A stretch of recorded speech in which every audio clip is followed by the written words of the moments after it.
I'm about to make this video about something that happened to me over a year ago, and it happened to me last night again, and I said I have to make a video and post it online.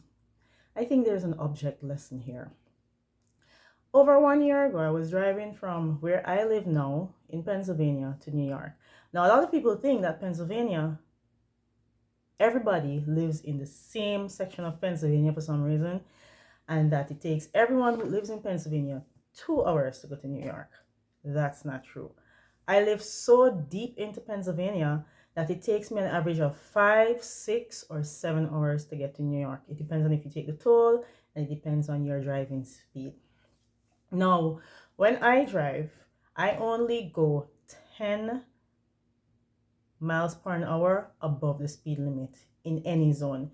So if I'm in NYC, where there are a lot of cameras in Brooklyn especially, I don't go above 35 miles per hour because majority of the streets in Brooklyn is 25 miles per hour, and I ensure not to go above 35 miles per hour because you're going to get a ticket with one of the flashy light thingies. So it was 3 o'clock in the morning. I was driving, minding my own business, and there was this one car that would not let me pass it. Now, when I drive on the road, someone is calling me. I have to hang up on them. When I drive on the road, I don't look at what other people are doing. I do my thing, and I don't drive up to pass someone. I just go at one speed. So let's say I'm on like a 70 mile per hour race road. I would only go no more than 80. Sometimes I go a little bit higher. I try not to because of course it's not safe and I could get a ticket, speeding ticket. Now this person evidently does not drive as fast as I do, or they're not going at the same pace that I'm going in.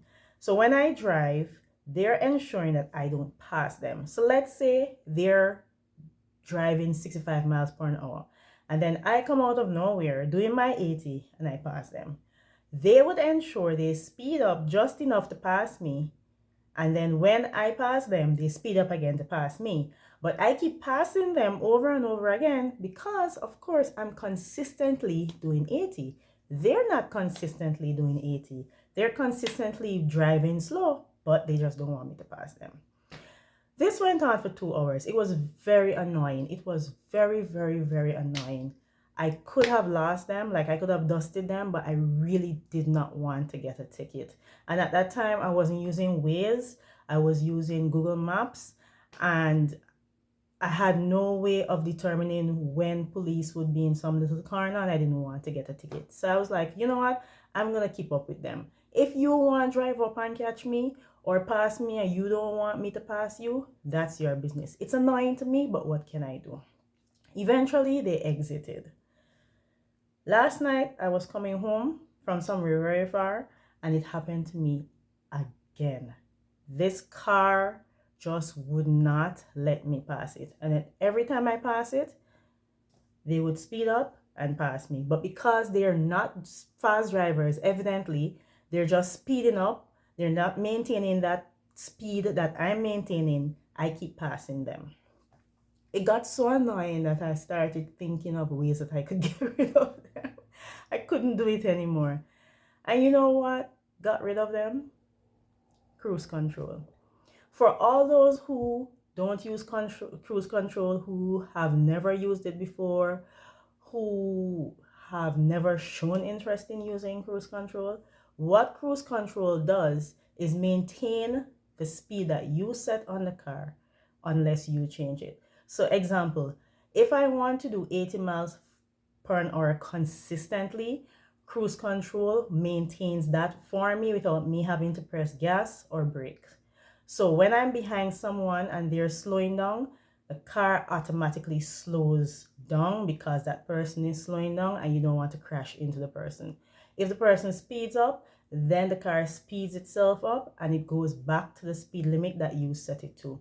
If no one is in front of you, you consistently do 80 miles per hour. Now, when you don't have cruise control, it is very difficult for you to maintain an 80 mile per hour average or to do it exactly or any mile per hour. It's it's next to impossible to do because it can get tiring. Putting your foot on gas or brake to maintain a certain mile per an hour is very exhausting. And if you drive, and all those who drive would know this.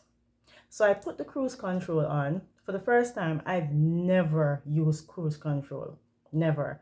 I used it one time and it was somebody's car that I was driving and they were telling me what to do. Outside of that time, I've never had interest to use cruise control.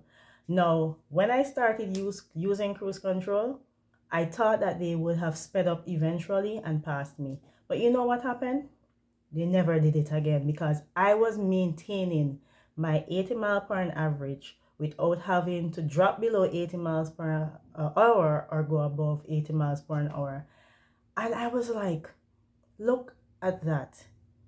Just being consistent could make you lose people or could make you gain people. Now, you could be a consistent loser and lose good people in your life, or you could be a consistent winner and win good people into your life.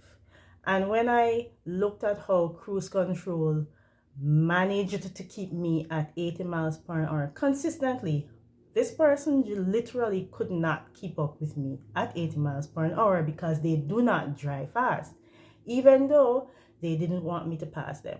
And what was funny, me being ahead of them on a highway or in the street driving a car really had nothing to do with whether or not they got to their destination.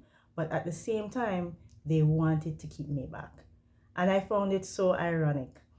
Cruise control. You have to place cruise control into every aspect of your life, whether it's the way you eat, the type of people you keep, the type of business that you have, anything that you need to manage. You have to put your life into cruise control.